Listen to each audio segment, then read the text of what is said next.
Hello friends, आज हम इस वीडियो में संख्या पद्धति के बारे में बताएंगे। ये काफ़ी इम्पोर्टेंट परिभाषाएं हैं जो हर जगह पूछी जाती हैं।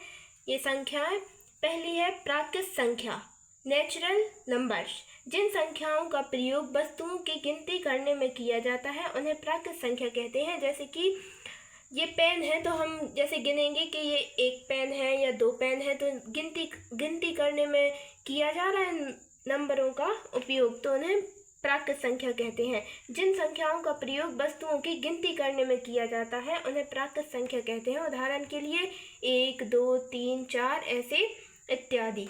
दूसरी है पूर्ण संख्याएं, होल नंबर्स।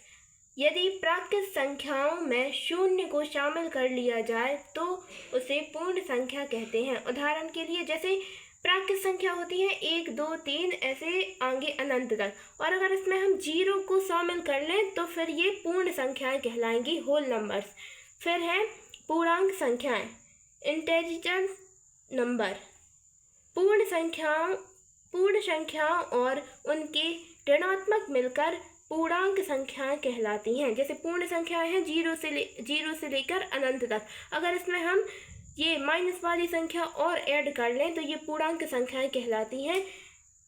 फिर है दूसरी सम संख्या, इवन नंबर्स। वे प्राकृत संख्याएं जो 2 से विभाजित हों उन्हें सम संख्या कहते हैं।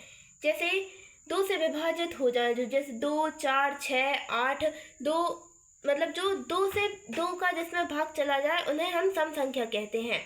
फिर है विषम संख्याएं, ओड नंबर्स। वे प्राकृत संख्याएं जो 2 से विभाजित ना हो उन्हें विषम संख्या कहते हैं। जैसे 1, 3, 5, 7, 9 ये 2 से विभाजित नहीं हो सकते, तो इन्हें हम विषम संख्या कहते हैं। सम संख्याएं वो जो 2 से विभाजित हो जाए और विषम वो जो 2 से विभाजित ना हो। फिर है भाज्य संख्याएं, कंपोजिट नंबर। वे प्राकृत संख्याएं जो एक या अपने को छोड़कर किसी दूसरी संख्या से भी विभाज्य हो भाज्य संख्याएं कहलाती हैं। वे संख्याएं जो एक या अपने को छोड़कर, जैसे 4 है, 4 1 से भी विभाजित हो जाता है और 4 खुद से भी विभाजित हो जाता है और 2 से भी हो रहा, मतलब एक को और खुद को छोड़कर वो और किसी संख्या से अगर विभाजित हो तो उसे भाज्य संख्याएं कहते हैं। जैसे 4, 6, 8, 9 1 से विभाजित हो जाता, 3 से भी हो जाएगा और 9 खुद से भी हो जाएगा। 4, 6, 8, 9, 10।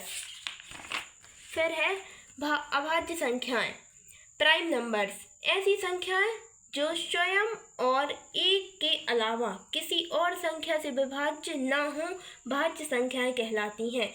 जो स्वयं और एक के अलावा भाज्य वो कहलाती हैं जो स्वयं और एक के अलावा किसी और संख्या से भी हो जाए, और अभाज्य वो जो स्वयं और एक के अलावा और किसी नंबर से विभाजित ना हो। उदाहरण जैसे 2, 3, 5 आगे 7 होगा। जैसे 2 है तो 2 1 से विभाजित हो जाएगा और 2 स्वयं से भी विभाजित हो जाएगा और किसी भी नंबर से विभाज्य नहीं होगा। ऐसे 3 भी नहीं होगा, 5। तो ये है अभाज्य संख्याएं।